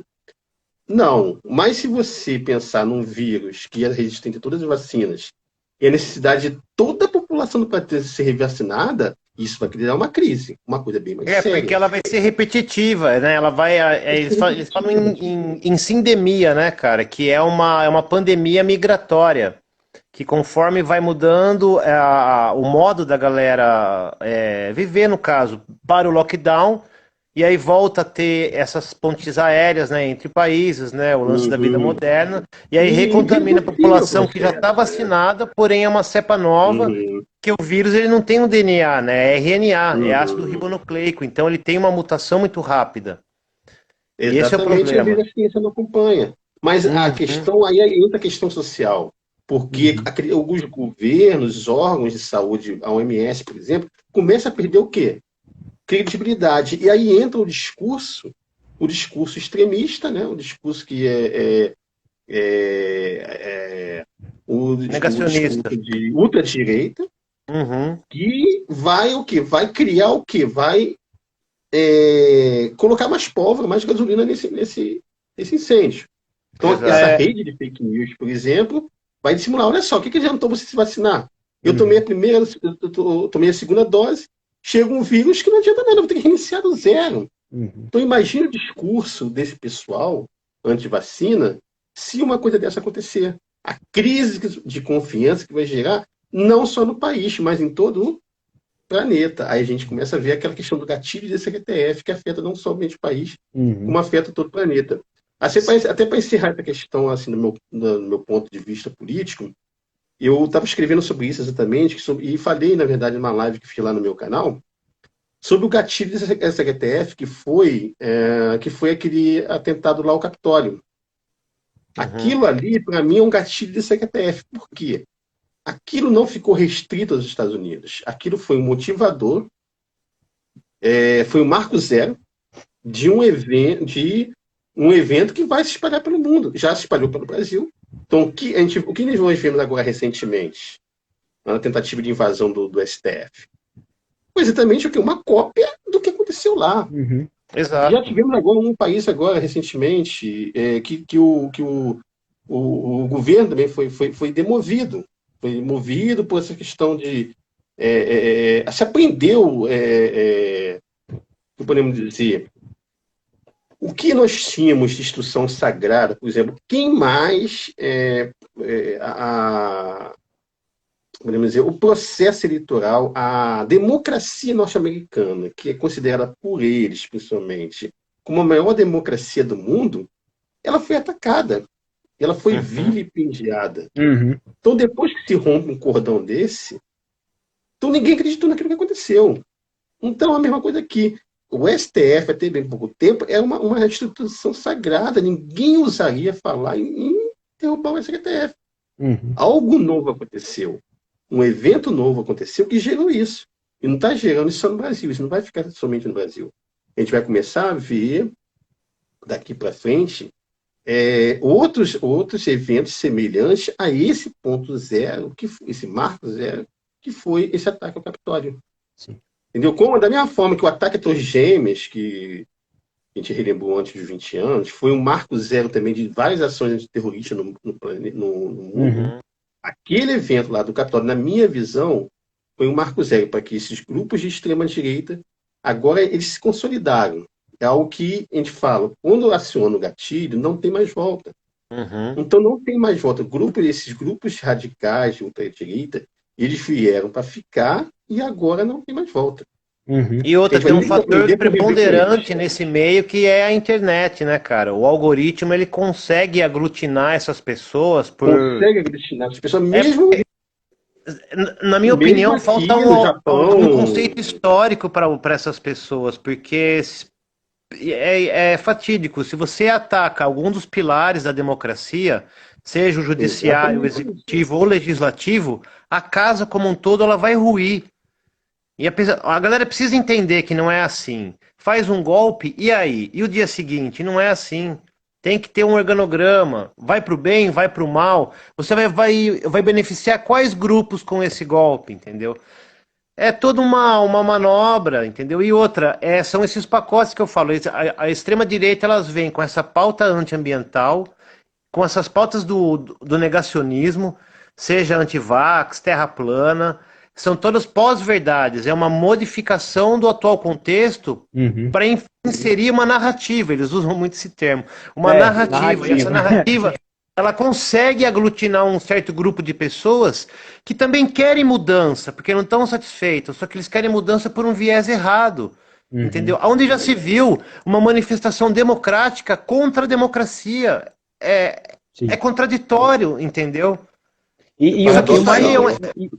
E o mais interessante é que essas pessoas, eles não conseguem sequer estabelecer um pensamento lógico para defender esse ponto de vista, né? Então, basta a gente verificar como é que você defende, por exemplo, um golpe ou uma intervenção militar para ter liberdade. Como assim? Tipo, saca?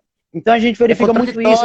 E é tão contraditório que inclusive foi um dos motivos que eu entrei em contato com vocês para a gente estabelecer essa live, que é o caso, por exemplo, basta a gente olhar, por exemplo, as ruas das nossas grandes cidades. Tá cheio, tá cheio de gente numa situação miserável. Tá? Eu até questionei o Gamboa quando a gente combinou a live, né? Quando a gente começou a conversar sobre a live. As ruas das nossas cidades, elas estão com pessoas numa situação onde nós já ultrapassamos aquela marca dos 14 milhões de desempregados. Né? Se vocês olharem todos os sinais das grandes cidades, ou praticamente todos, enfim, né, estão cheios de famílias morando no meio da rua. Tá? Sabe quantos bilionários surgiram esse ano no Brasil? 42 novos bilionários. em plena pandemia. Então Uhum. tem algo bem errado, né? Totalmente. E uma reforma totalmente. tributária seria muito justa no momento desse e para tirar exatamente de quem tem. Eu não Uhum. tô falando da galera que tá aqui na live assistindo, entendeu? É da galera que, velho, tem muita grana, é Sim. bilionário. Entendeu? Então tem algo muito errado nisso. E aí quando você vê as propostas de reforma tributária, elas são irrisórias, galera. Elas são fantasiosas, entendeu? Por exemplo, na época do regime militar, assim, eu sou contra, acho que foi golpe, fato, entendeu? Viajaram nesse lance de comunismo, é balela, foi uma forma de querer punir a galera, entendeu? Achar essa desculpa. Pode ser que sim, pode ser que não, não sou eu que vou afirmar isso. Porém, tinha a taxa de tributação de 64, 69% em cima de grandes riquezas, em cima como é que fala? Herança, entendeu? Era um governo que tinha uma arrecadação maior em cima. Tinha vários problemas, óbvio, mas aí E você uma vai ver outra coisa, né, Voe? Suíça E um... também, cara. Suíça tem uma taxa gigante. Herança lá é 80%, 70%, entendeu? E aí a galera fala, pô, a gente quer ser neoliberal, quer menos Estado. Galera, não dá para país subdesenvolvido ou em desenvolvimento não acreditar no Estado. É balela. O neoliberalismo funciona para país de primeiro mundo. País subdesenvolvido não funciona. Precisa sim de órgãos reguladores do Estado. A mão invisível do mercado ela não é autorreguladora. Ela é sinistra, velho. É a mão que veio para te passar a mão na bunda, entendeu? Não é. A galera é acredita como muito em acontece, balela. é como acontece lá Literalmente, na lembra do China. Collor? É como acontece É o lá na Collor, China, né? Collor, meu Como irmão. acontece lá na Então, ó, China, que O Collor é o maior exemplo, porque o cara pegou a poupança de todo mundo, galera. Meu avô quase morreu Passou a na mão na época. poupança da galera. Então, galera, olha aí, ou, cara, e é neoliberal, é o mesmo grupo do atual presidente, entendeu? Por isso que eu ou, falo, tem que pensar ou bem, entendeu? O o outro lado liberalismo. também é uma merda, também tem corrupção, mas, meu, sei O lá, eu liberalismo que acho meio acontece lá complicado. lá na China, onde o patrão pode bater no empregado, tá ligado? A China Então, como também não é acontece na exemplo de muita China, coisa, não, tipo, cara. o cara fez um negócio errado na empresa, ele acha que não, a mão invisível do mercado, a mão invisível do mercado segurando um pedaço de pau e dando no funcionário, tá Mas ligado? a China ela deu vários exemplos de desenvolvimento econômico, isso aí é Sim, fato, né, sim, cara? sim. Assim como, por exemplo, o regime militar também teve o seu período áureo. Então a gente tem que colocar que Teve com ditaduras elas também têm. Geisel. Então, e uma coisa que eu Total. queria citar também. Semana passada eu vi uma entrevista com o Coronel Pimenta, o cara do Exército e tudo mais. E ele falou que durante o regime militar, outros militares tentaram golpear o Geisel na época, o Castelo Branco, eu não lembro direito. E ele disse que essa galera que tentou golpear os próprios militares é a galera que está junto com o Bolsonaro no poder hoje. Entendeu? Que são os militares que ganham acima do teto. Se não me engano, são 700 generais que ganham acima do teto e muitos ganham salário dobrado. Por Uhum. exemplo, esse presidente da Petrobras ganha 260 mil reais por mês, galera. Em 10 meses ele ganha 2 milhões e 600, entendeu? De salário, cara. É surreal, tem algo muito errado nisso, entendeu? Sim. Fora atrelar o preço do dólar ao petróleo, o preço do petróleo ao dólar. Por isso que tá tudo caro desse jeito. E ainda eles pensam em privatizar a Eletrobras, que é setor estratégico, entendeu? Um país que quer ter a sua independência, né? Ter um governo pragmático, ter como eu posso falar, o seu protecionismo não pode privatizar áreas estratégicas como a energia elétrica, entendeu? E nem No Brasil, petróleo, então, né? exato, não Nem pode, nem petróleo. refino, nem atrelar o dólar, entendeu? Tem muita coisa errada, cara. Quem ganha Galera, dinheiro com a Petrobras são os acionistas, né? Não, não é o povo, então...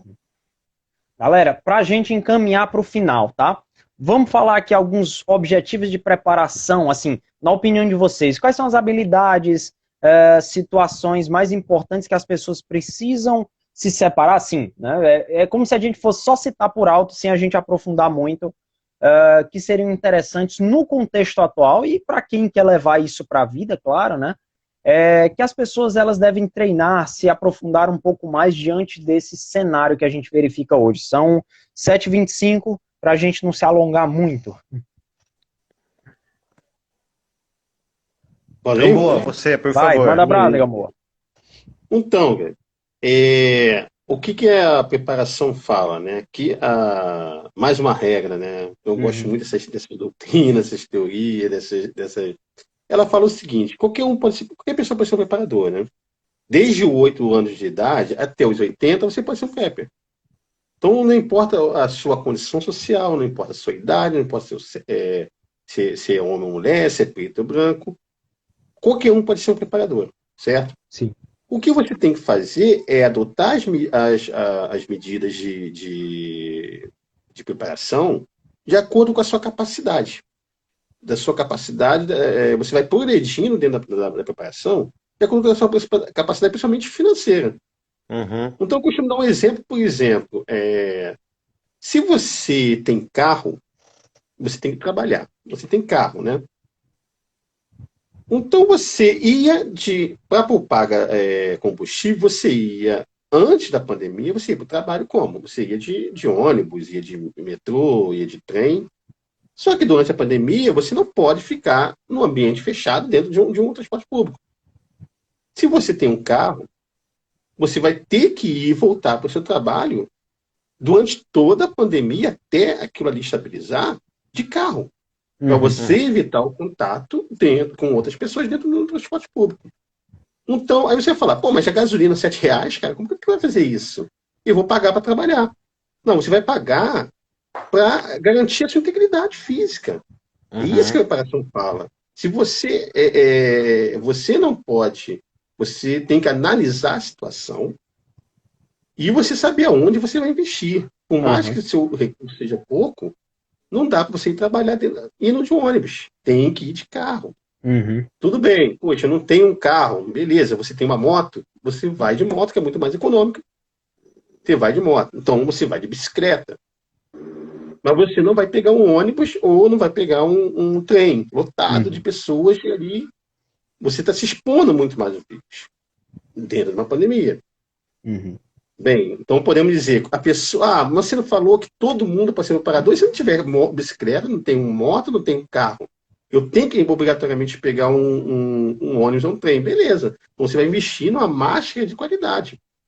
Se possível, você vai pegar uma PFF2, que é N95, então, isso que eu ia falar pra galera, tem 12 pessoas aqui ao vivo vendo a gente. Galera, uma coisa, um hábito que eu adquiri, como a gente vai pro mato direto e a gente está sujeito a acontecer qualquer tipo de acidente, e a gente pode ser obrigado a ser resgatado, ir para um hospital, alguma coisa assim. Então, no meu kit, galera, uma coisa que eu coloquei nele que antes não tinha, é uma máscara oficial mesmo, essas N95 aí, ó. Aí, boa dica, boa dica. É uma dica, galera, porque assim, a gente tem que estar preparado, a gente nunca sabe quando a gente vai tropeçar, ter uma queda, ou tomar picada de uma cobra. Por exemplo, tem um amigo nosso aqui na região, o Leandro Tardetti. Ele filmou uma jararaca, ou uma jararacuçu, não sei que cobra que era, mas era uma botrops. Mano, aquilo lá é um acidente seríssimo, você tem que ter uma internação de alguns dias. Então, pelo menos para você chegar no hospital, que é uma área de alto risco de contaminação, que é um local fechado e de frequência de pessoas doentes, deixa no seu kit de primeiros socorros, galera, uma máscara dessa, cara. Isso aí é uma preparação efetiva que eu acho que dá um resultado muito bacana. Essa preocupação que você tem que ter com a doutrina. A preparação te fala isso. Você tem que ter a preparação de seguir a doutrina. Você dizer que seja um PrEP, você tem que seguir a doutrina. Não tem como entrar num... Então, eu sou obrigado a entrar no trem. Ok, não tem outra situação. Não tem outra forma de eu... Então, eu vou com uma máscara de melhor qualidade possível.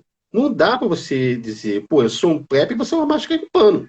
Aí não dá. Aí não adianta que você não vai dizer... Não vai ser um PrEP nem aqui, nem na China, podemos dizer assim. Né? Outro exemplo, a questão da água, por exemplo. Então, fala, se você já previu a sua vulnerabilidade em questão da água, pô, viu um apagão, então tem vulnerabilidade de água e de luz, se você pode investir no sistema de cisterna, é o que você vai ter que fazer. Então, isso que a questão fala. Verifique a sua vulnerabilidade de acordo com da sua capacidade, você vai incrementando o teu investimento. Então, eu posso investir no sistema também de geração de energia com células fotoelétricas, depende da minha capacidade financeira. E aí, porque então, aumentou a procura absurda por painéis agora, e consequentemente aumentou solar, o preço. Entendeu? Na verdade, o ganho de economia de energia é tremendo, cara. Em pouco tempo o sistema se se paga. Só que é um sistema caro, muito caro ainda. Muito baterias, caro. né, cara? Então, todo mundo, nem todo mundo consegue ter, mas se você consegue ter, você vai investir nisso. Então, é questões eu costumo dizer giram... muito, Gamboa, eu costumo dizer muito que a questão de preparação, ela também está muito relacionada a cada, gradualmente, de acordo com as suas possibilidades financeiras, você ir se retirando de determinadas dependências do sistema. E quando eu falo sistema, né? Então, assim, por exemplo, eu costumo falar muito, se você tem quintal, se você tem espaço na sua residência, se você tem possibilidade, é por isso que a gente falou da questão da casa, né? No apartamento é um pouco mais, aliás, é bem mais complicado. Mas se você tem possibilidade, aí, por exemplo, uma possibilidade de você produzir, começar a produzir gradualmente alguns tipos de hortaliças, né? A questão de criação, né? Você criar, por exemplo, uma coisa que para algumas pessoas é muito simples, você criar galinhas, você criar peixes, né? Você tem sistemas aí, basta você colocar aí no YouTube, né? Tem muita gente que perde tempo no YouTube vendo qualquer outro tipo de baboseira e em vez de, por exemplo, dar uma verificada como você pode produzir um tanque de criação pequena de tilápia, né? Isso tem, né? Isso, você tem essa possibilidade, né? Inclusive tem gente que ensina você ter, por exemplo, criação de mudas, criação de plantas, hortaliças, juntamente conjugada com a criação, por exemplo, de peixes, né? Então, que uma água ali hidroponia. Dentro, o Júlio Lobo, né, do hidroponia. Canal fez isso. Bem mas legal. Tem outras também. Uma das porque coisas que dá para tirar ali. Tem muito a ver, cara. Porque é cíclico ali, né? Fecha o ciclo, né, cara? Do nitrito, nitrato, amônia. Sim. É bacana. Exatamente, né? Então você. Então, e uma outra coisa também que eu percebo muito, que esse lance de preparação acaba sendo um modo de você pensar em relação a outros lados da vida. Você se prepara não só também com equipamento, com conhecimento, como economicamente também. Então, para segurança, então você começa a mudar o seu raciocínio, na verdade, a sua lógica cerebral. Aí, por isso que muita gente fala que todo preparador ou sobrevivencialista é pessimista. Não, é que ele imagina cenários possíveis e ele tenta minimizar. E todo mundo que gosta de aventura, de ir para o mato, gosta dessa autossuficiência. É isso que encanta a galera. Porque é unânime, todo mundo está de saco cheio da sociedade atual. Todo mundo que busca a natureza está insatisfeito. A alma pede esse contato com a natureza. Ou seja, por religião, por coisa de saúde, físico, depressivo, coisas desse tipo, que ajuda muito, muito mesmo. E todo mundo busca exatamente isso, a autossuficiência, você se desprender dessa sociedade. E uma coisa que eu percebo muito, centros urbanos em caos é o pior lugar para você estar. Porque você não tem uma autonomia, e você está sujeito à agressão dos vizinhos, entendeu? Inclusive. Então, grandes centros urbanos, a filosofia tem que ser muito mais levada a sério do que, por exemplo, nessa área que eu estou, que é uma região litorânea, e que não é tão densamente povoada, né? É intrinsecamente ligado, né, cara? A densidade populacional e a busca por recursos. Então, isso é uma coisa que a galera tem que ficar muito esperta, cara. Então, aí que a preparação, ela foca exatamente nesse tema, esse regionalismo. A maioria da nossa população hoje em dia vive aqui em área urbana. Então, o nosso foco hoje da preparação, ela tem que ser o que? Ambiente urbano. O cenário ideal é o cenário que eu moro numa propriedade rural, tem um amplo espaço para criação, para plantação, para instalar um sistema de comunicação radioamador excelente, posso puxar uma antena que mede 100 metros de comprimento, falo com a China, falo com a Alemanha, falo com a Antártida, se for o caso. Eu tenho o cenário ideal eu estar num lugar desse, um sítio, uma chácara, onde eu posso ter todos os recursos ali eu ter toda a autonomia, a autossuficiência que eu por exemplo, a água, eu puxo de uma nascente, eu não preciso do sistema de abastecimento urbano, certo? Eu não tenho que pagar água, eu puxo de uma nascente direto no meu de casa, no ambiente rural. Energia elétrica, eu posso ter N sistemas de geração de energia elétrica, então eu sou autossuficiente em relação à água, em relação à energia elétrica E a questão do gás, por exemplo, no ambiente urbano não precisa de gás, eu tenho lenha à vontade para cozinhar. Não, mas ainda você pode ter o sistema de biogás, né? Você já viu esse sistema de Também, biogás? também. Entendeu? Biogás, Fantástico. verdade. Então, Porque você o pode usar, ambiente ideal... inclusive, as suas fezes como geradora de gás, cara. De Isso, e resto de como alimento. suplemento para a plantação também. Então, quer dizer, o ambiente ideal de sobrevivência é uma área dessa.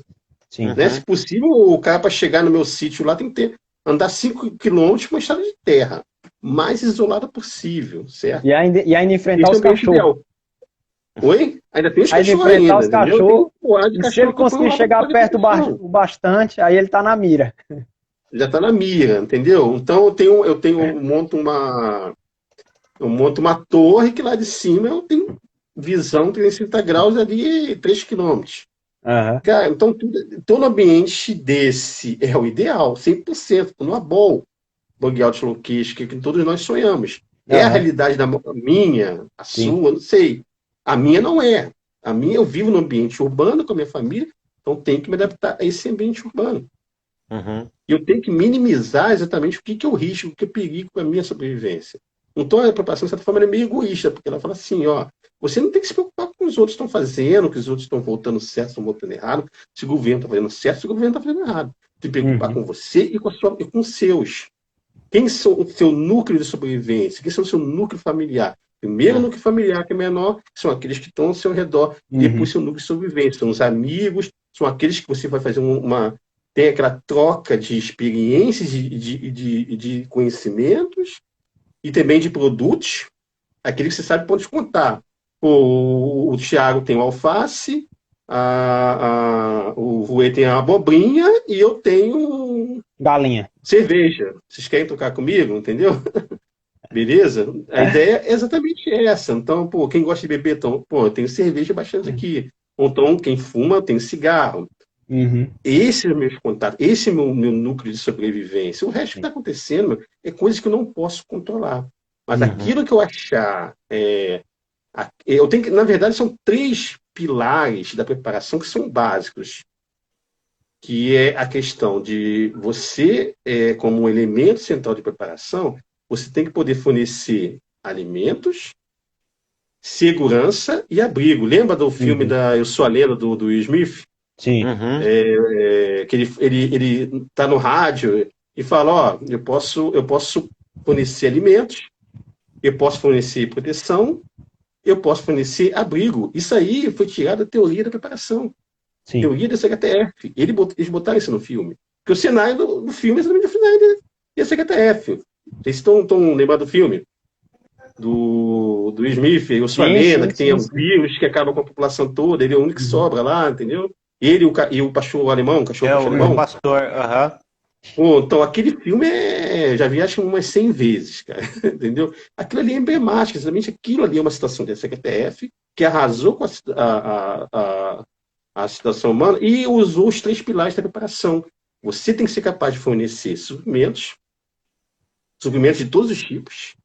E dentro desses suprimentos, que a gente fala suprimentos, abarca muita coisa. Por exemplo, medicamentos. Medicamentos além dessa parte de suprimentos. Produtos de limpeza, produtos de higiene. Abrigo. Você tem que ter um abrigo em que você possa receber pessoas. Então, o teu local tem que ser... Eu posso oferecer abrigo. Então, se está chovendo, se está sol, o teu abrigo está adequado para receber pessoas. E terceiro, eu posso fornecer segurança. Entendeu? Então, esses 3 aspectos você tem que trabalhar. Quanto a tua casa é segura? Enquanto você tem suprimento, por quanto tempo o seu estoque consegue manter para determinadas pessoas? Certo? Então, quanto a sua casa é segura, o quanto de suprimentos você pode fornecer, por quanto tempo, que tipo de suprimento você pode fornecer, e o abrigo. Qual é o conforto, assim, a proteção que aquele abrigo pode dar? Sua casa pode receber quantas pessoas? Você tem uma cama boa, você tem um quarto, você tem um banheiro, você tem ar-condicionado, você tem água, a estrutura da sua casa, você tem todo o recurso para manter pessoas ali dentro, por quanto tempo?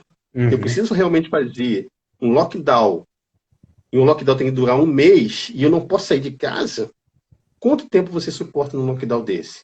Pode ser que num evento em que eu tenha aí uma necessidade de revacinar toda a população brasileira, chega alguém e vai falar o seguinte, olha só, o país todo está em lockdown. Tem prazo para começar e não tem prazo para terminar. Quanto tempo você vai conseguir se manter dentro de casa, com seus familiares, com seus amigos, com quem você está dando proteção? Por quanto tempo você consegue se manter sem ter que acessar a rua? Porque andar na rua pode ser perigoso. Você pode ter um assalto, você pode ter um atentado. Então, essa previsão. O que é o objetivo da preparação para exatamente isso aí? Você vive no ambiente urbano, você não tem como fugir disso, você não tem como ir para o ambiente ideal. Certo? E o que você pode pensar de probabilidade para o futuro próximo? Se a pandemia se agravar, o que pode acontecer? Eu tenho grupos radicais de ultradireita e eu tenho um sistema de informação ótimo para eles, para a gente fugir de todo tipo de desinformação. Eu tenho pessoas que já estão no estado de necessidade, né? Nós temos um nível aqui, um nível social em que podemos dizer, alguns dizem que 50% da população brasileira já está em algum tipo de insuficiência alimentar, falta de segurança alimentar.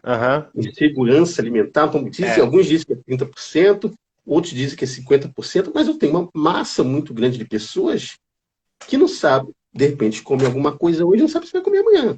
Isso. Um nível muito grande de desemprego. Se isso perdurar por muito tempo e ser gravado pela pandemia, o que isso pode me causar a mim diretamente? O que pode causar a você diretamente? Como isso pode afetar e como eu posso me proteger dessas consequências da situação? É isso que a gente tem que pensar a partir de agora. A pandemia pode se agravar? Beleza. Se ela não se agravar, se o negócio se restaurar, ótimo, nós estamos preparados. A gente faz assim, a gente trabalha para o pior, né? A gente pensa no pior cenário, mas torcendo que ele não aconteça. Mas se acontecer, nós estamos preparados. Sim. Galera, e aí? Todos contemplados? Deu pra gente debater bastante coisa. Estamos com 1h30 de live. Eu acho que é isso. Até 4 horas da madrugada tranquilamente. Se eu não tivesse reunião agora. Não, galera, tá ótimo. Só posso agradecer a presença, Voê, Gamboa, tá? Sempre que a gente se junta, sempre sai um bate-papo muito bacana. A gente vai marcar outras muito em breve, tá? Vamos marcar com mais brevidade aí. Vamos marcar com mais frequência, vamos chamar mais gente. Tem o Fred Beco, que eu acho que ainda tá aí assistindo. Tem uma galera, Fogo Primitivo, tem Paulo Momento, tem muita gente, Zona Secreta, Rio de Janeiro. Juliana aí também mandou muita pergunta, mandou muitas coisas. Letícia aqui também, que engenheira ambiental. Tem muita gente aqui, velho. Bravo EDC, tem uma galera que participou da live todinha, que poderia também, quem sabe, entrar com a gente aí numa futura live para que a gente possa debater, beleza? Galera, eu só posso agradecer. Aí, exatamente, né? Tem muita galera muito bacana. Eu sei que toda vez que a gente se junta rende bastante, né? A gente foi 1h30 que parece que a gente começou agora, né? Então, é isso mesmo. Então, só agradecer, por favor, as últimas palavras aí de vocês. Queria agradecer aí todas as ideias, as informações. Parabenizar o Thiago pelo doutorado, né, velho? Parabéns, velho. Não é fácil nesse Brasil não virar doutor. Então é isso, Gamboa, valeu as informações aí, cara. A gente precisa conversar mais, tem muita informação aí a passar pra galera. E é isso, galera. Vamos pro mato, vamos tentar pôr uma consciência nessa galera aí. Porque, além de tudo, a gente tá vivendo uma guerra cultural, cara, tá ligado? E a gente tem que lembrar de que a gente é brasileiro, que isso aqui tem que ser defendido a nossa natureza. Eu não enxergo como patriotismo, cara, eu enxergo como defesa da nossa mãe natureza, galera. É só isso, cara, porque a natureza não tem fronteira, tá ligado? Então a gente tem que se amar como pessoas, como amigos, entendeu? Como irmãos. E juntos somos mais fortes, cara. É isso que eu falo, cara. E ser contra esse capital lazarento que quer acabar com a natureza, cara. De resto, cara, é só alegria. Galera, eu só tenho a agradecer o tanto que eu aprendi com vocês aí, né? Uma mensagem que eu gostaria de deixar pro pessoal é que, assim, não é que eu seja pessimista, né? Mas eu vejo que estamos num momento sombrio, é um momento muito difícil, assim, não só do Brasil, mas da humanidade como um todo, certo? E que há um crescente, que eu acho que é uma coisa que não tem mais volta, que é esse pessoal, podemos dizer assim, perverso, entendeu? O pessoal que você não manipuladores e manipulados que você não tem como conversar, não existe diálogo com esse tipo de pessoa, entendeu?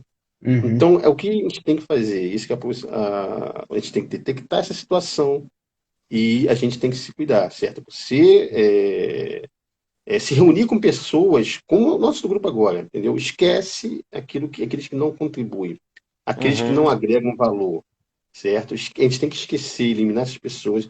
Realmente o momento exige isso, pode ser que mude, mas nesse momento, que a gente diz assim, um momento de muita insegurança, de coisa que a gente percebe que os caminhos estão dando muita coisa errada, a gente tem que ter a consciência de que nós temos que cuidar de nós e cuidar daqueles que são os nossos mais prezados, certo? Sim.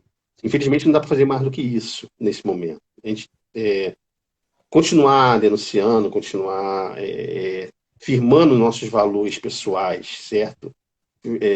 Buscando sempre a questão da verdade. Né? A verdade é o nosso referencial. E se você está sempre focando na verdade, você sabe o que é verdade, você não vai se perder no caminho. Não vai ser manipulado, não vai ser alguém que vai mudar a sua mentalidade. Você está sempre buscando a verdade. Sim, sim. E a gente tem que se cuidar, cara. Se cuida porque a gente cuida principalmente das mulheres, tá? Esse é um pedido que eu faço para vocês, faço para todos que estão nos ouvindo, entendeu? Que são mulheres, crianças, são as partes mais vulneráveis, jovens, adolescentes, entendeu? Nós, de certa forma, assim, nós temos como, principalmente nós que trabalhamos nessa área de sobrevivência, nós sabemos nos defender. Sim. Mas esse que a preparação fala, que você, diferente das outras, aí sim há uma diferença da preparação para outras. A preparação, ela não foca só em você. As outras filosofias, elas têm a ideia de que você é um lobo solitário. Você vive sozinho, vive muito bem, você sobrevive em qualquer cenário. Mas a preparação ela fala o seguinte, você não existe sozinho no planeta. Não. Você é responsável por diversas pessoas que não têm a mesma capacidade de adaptação, de resiliência. Você pode viver sei lá, uma semana, 2 semanas no mato comendo raiz e comendo planks. Teu pai, tua mãe, teu sobrinho, teu primo, tua tia, teu vizinho, que é teu amigo do peito, irmão camarada, faz a mesma coisa? Então você não é responsável só por você. Isso que a preparação fala, você não é responsável só por você. Não pode pensar numa situação em que só você consiga sobreviver. Isso que ela é diferente das outras. Entendeu? Então essa é a questão. E aqueles que são mais vulneráveis e que a gente tem que dar mais atenção. Galera, faço minhas palavras do Gamboa e do Voê. Foi um prazer discutir com vocês. Sempre né? Todas as lives que a gente faz são muito produtivas.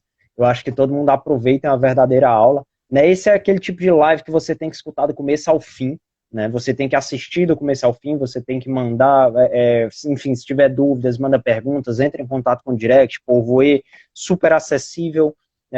Gamboa também, a gente tem uma rede de pessoas aí, tem um Paulo Momento no Rio Grande do Sul, tem a galera aqui do Nordeste, então muita gente que está em contextos diferentes, em ambientes diferentes e que podem contribuir com sugestões, com algumas ideias que inclusive a gente pratica, estão lá nos vídeos, estão lá naquilo que a gente faz, estão lá, fazem parte da nossa vida, eu costumo dizer isso, né? Preparação faz parte da vida do Gamboa. Eu acho que as práticas outdoor, conhecimento em bushcraft, equipamentos e etc. fazem parte da minha vida.